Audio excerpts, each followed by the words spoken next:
morning, hello, and welcome to another weekly update. Hope you're doing well. So I am back home, fresh off a week in Copenhagen at the European SharePoint, Office 365 and Azure conference, which was fantastic. Really, really good. Some excellent speakers, just really good to catch up with lots and lots of people. People like Jeff Teeper, Caruana Gatumu, Scott Hanselman, the list goes on. Like there's just, heavy hitter after heavy hitter. It was fantastic to see some of those people and to hear them speak and to hear the kind of direction that they're taking Microsoft in. Around some of this stuff, in our world of Microsoft 365, of Teams, of development on Office and all the rest of it. So very, very interesting and good to kind of chat through some things with some of those people. Lots of things to come there. So I did put together some video. I'm kind of editing it at the moment. It was probably like 100 gig of video, probably more thinking about it now because there was some on my phone as well. I was just trying to do the maths in my head just because I filled 2 cards. So it's actually more, it's going to be more than that. It's going to be more like 200 gigs. Anyway, I'm going to try and get it all down into one video. So that might be a bit of a monster video. But if that sounds interesting, look out on my YouTube channel because that's going to come. The plan is this week. So it just kind of see how much time I get to edit the video really because editing the video takes forever. Right. Anyway, let's talk about the other things that happened this week. And whilst we were all away in Copenhagen, Microsoft put out a really interesting blog post all around charging for API usage. Now, charging for API usage is something we've talked about before. And I've tried to keep you all up to date as much as possible on the changes that have come into Microsoft Graph and which bits of the API are now chargeable and which are not, and and which were not chargeable in preview and are now chargeable in GA and all the rest of it. So there's been plenty of movement. What we have been missing really is a kind of an outline post from Microsoft clarifying their position and sort of general sense of direction and giving some justification, like just explaining, why some things are chargeable and why some are not, and what the general kind of direction of travel is. And we have that now in this blog post. So I think that's really, really welcome that we have this kind of clarifying blog post. So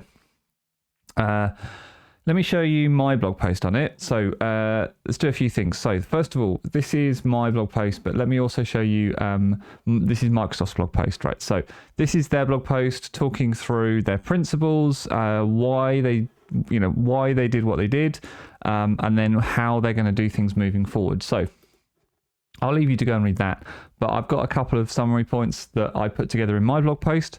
Just kind of what I think and, my kind of response, if you like, and my thoughts.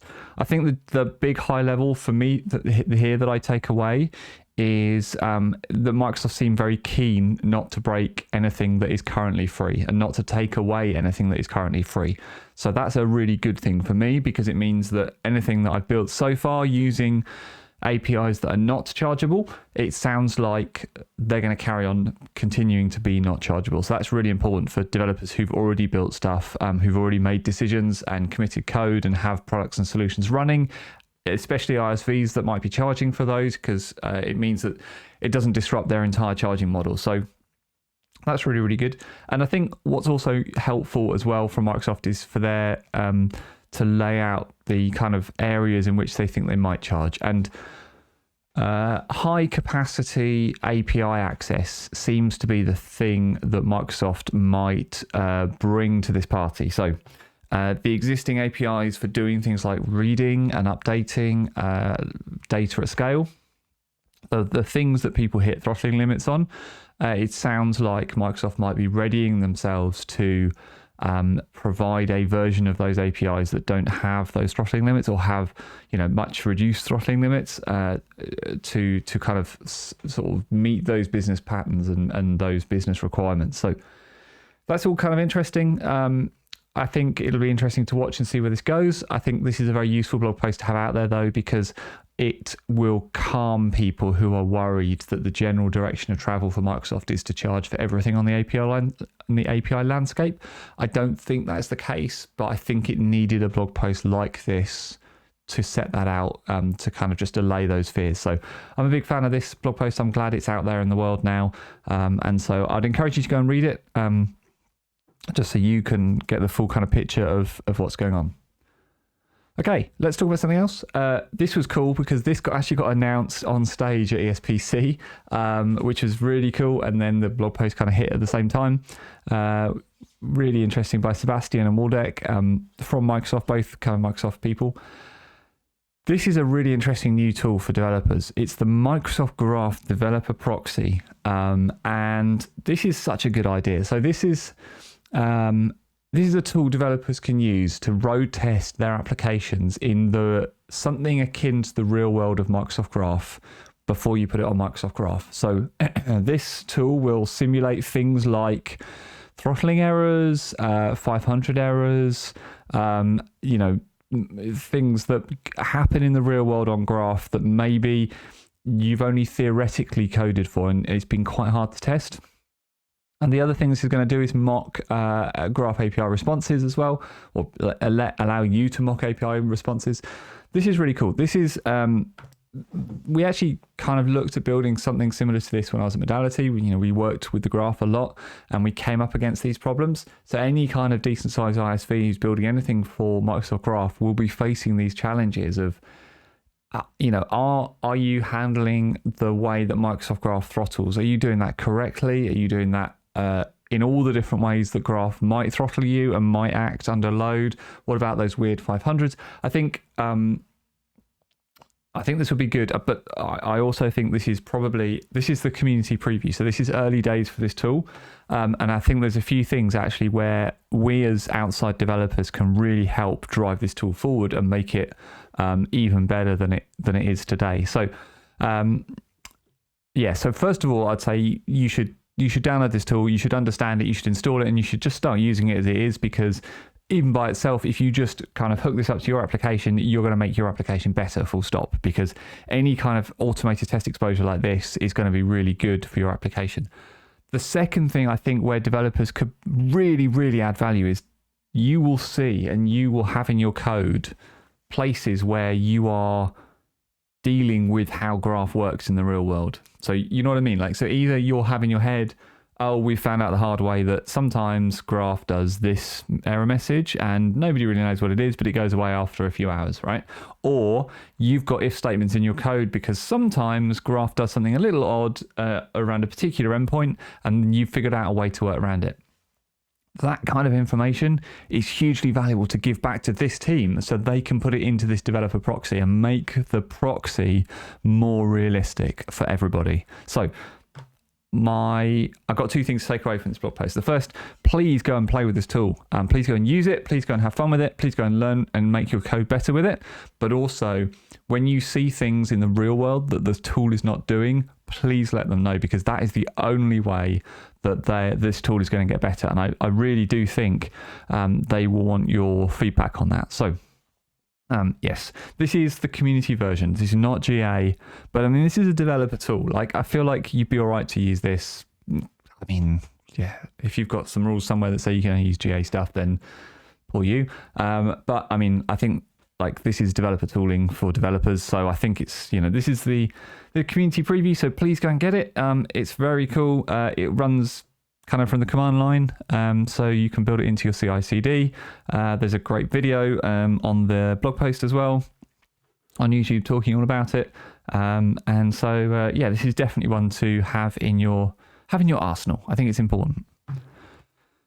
Okay. Right, so SharePoint stuff. There's a slightly updated version of 1.16. It's 1.16.1. Very little changes, but they wanted to get it in before the holidays by the sound of it. No security update. It's just bug fix stuff. So nothing very major. It's just if you've just downloaded 1.16, you haven't done anything with it, or you're starting to work on it, maybe just get 1.16.1 before you do. So yeah, very kind of small thing there, but yeah, just worth getting that latest again. There's just a couple of regressions. And finally, something else to tell you about.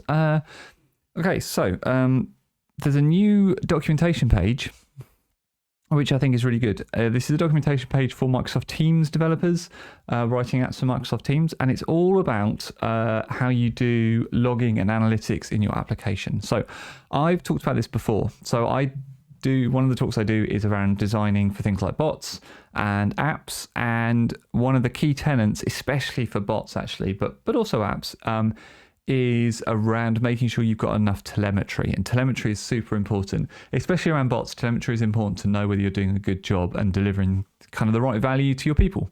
And there's a whole overview page now talking about analytics for your app and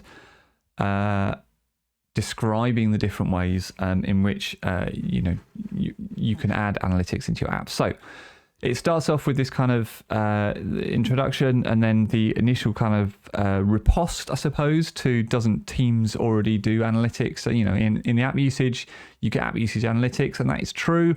This is diving much deeper into kind of how people are using your application, where things might go wrong. It's good to see some of the messages that I tell people in when I do talks and stuff around planning early and instrumenting are in here as well. So that's cool. And there's lots of good advice here on exactly how to do it and how to build things in. So it's nice to have this page here to refer people to, because the other thing I find as well is that, I will tell people things or give people advice, but sometimes they just want to see it on a Microsoft written page. So they want to see that official documentation for that it's the right thing to do. So this is a useful place to do that. But also there's genuinely useful information in here. And then there's other pages as well, kind of linking off this page around deciding what to measure. And then using things like, you could use, analytics services to instrument your code and dig into what's important. So all very, very interesting, very useful, and I'm glad that blog post is out, and I think that's a really good addition to the Microsoft Teams documentation. All right, I think that is everything from me.